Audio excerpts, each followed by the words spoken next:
je l'ai revu depuis, parce que je travaille quand même pas mal de temps avec lui, j'ai travaillé après, j'en ai reparlé, et il me dit un beau contrat qui meurt telle année n'est pas valable 10 ans après.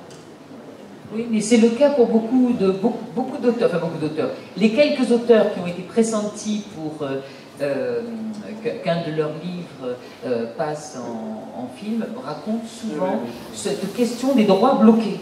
Il y a quelqu'un dit ça, on pourrait le faire, il bloque les droits, il ne le fait pas, mais les droits sont bloqués pendant X temps. Les droits sont bloqués longtemps. Voilà, et personne ne peut plus le faire. Et... Nous, aux éditions Glénat, on vend les droits, on cède les droits pour des temps assez courts, mais ça peut être bloqué 5 ans. Moi, je sais que le premier blocage de droit du Triangle Secret a été bloqué 2 ans, tant mieux, parce que vous n'avez rien fait. Ensuite, ça a été 3 ans. Mais de toute façon, depuis qu'il est né, depuis 15 ans, tous les ans, il y a des droits, ou 2 ans, il y a des droits qui se vendent. Et alors, ce qui est marrant, c'est l'anecdote, c'est que mon éditeur Jacques Lédan, il dit un jour, il ne sera jamais le film. Il dit tant mieux, parce que ça nous rapporte plus d'argent que s'il était fait. Parce que chaque année, les produits.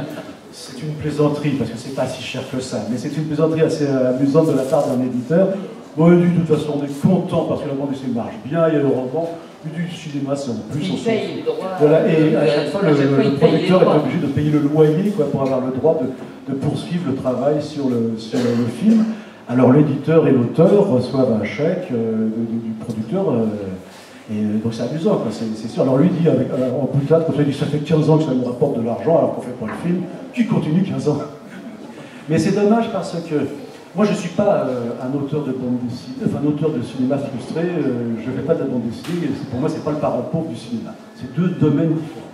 J'adore la bande dessinée, c'est un univers de liberté extraordinaire et sans contrainte. On peut faire des films à grand spectacle en bande dessinée, on peut mettre des milliers de figurants, ça ne coûte pas plus cher que si on avait que 2. C'est plus de temps pour le dessinateur. Voilà. Mais le Triangle Secret est un peu différent parce que c'est pas qu'une bande dessinée, c'était un roman. J'avoue avoir toujours pensé au film quand je l'écrivais. Donc c'est sûr que comme ce sont des médias différents, que ce soit le roman, la bande dessinée, le film, je sais que si on est malin, on peut faire un très beau film. Parce que c'est émouvant, c'est une histoire d'amour entre un homme et la femme de son frère qui est mort assassiné, avec une culpabilité que cela représente d'aimer la femme de son grand ami qui vient de mourir. C'est difficile. C'est une histoire de fraternité qui se construit, c'est une enquête policière tout autant une enquête historique. Donc il y avait, je crois qu'il y avait matière et comme vous disiez, il y avait matière à fédérer un public important, comme savent faire actuellement les anglo-saxons avec leur extraordinaire série, c'est sûr. Mais en cinéma ou en télévision, quand le train est passé, il revient rarement.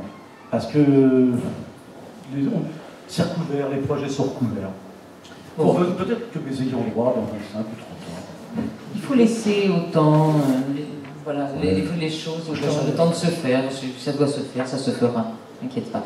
Il nous reste que 10 petites minutes. Donc ces 10 petites minutes, on va vous les donner. Si vous avez des questions, bien entendu, à poser à Didier Convard. Sinon, on parlera de tes projets. Mais peut-être avez-vous des questions. Alors là, on va vous donner le micro pour qu'on vous entende. Bien.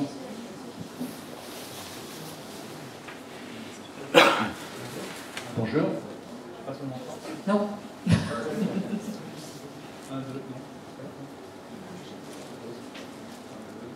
Bon, sinon, bon, oui. Cette partie-là, voilà. Quand vous avez parlé justement de la genèse de ce projet, une trentaine d'années maintenant, vous avez quoi comme inspiration? Parce qu'il n'y avait pas la mode, effectivement, de ces œuvres ésotériques, de ces intrigues presque complotistes et tout. Quels étaient, du coup, sur quoi vous basiez-vous? Qu'est-ce qui vous a donné envie, justement, de lancer Alors, ce qui t'a nourri. Voilà. Ce qui m'a nourri, c'est la...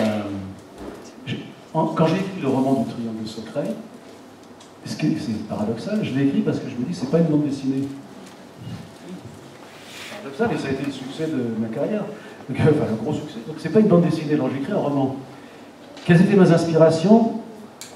Je vais vous les dire. Elles sont très simples. J'avais un grand-père adoptif qui vivait en Gironde, qui était un homme extrêmement cultivé, qui m'a initié à beaucoup de choses, dont la foresterie, la lecture. J'allais passer mes vacances chez lui quand j'étais gamin, du plus petit âge jusqu'à ce qu'il disparaisse. Et donc adulte. Et je le voyais certains soirs disparaître, et il avait un hôtel-restaurant, et il revenait avec une vingtaine, une trentaine d'hommes habillés en noir, avec des nœuds papillons, et il sortait du restaurant et il faisait des agapes. J'ai appris plus tard qu'il revenait de la loge avec ses frères et qu'il faisait des agapes dans son restaurant.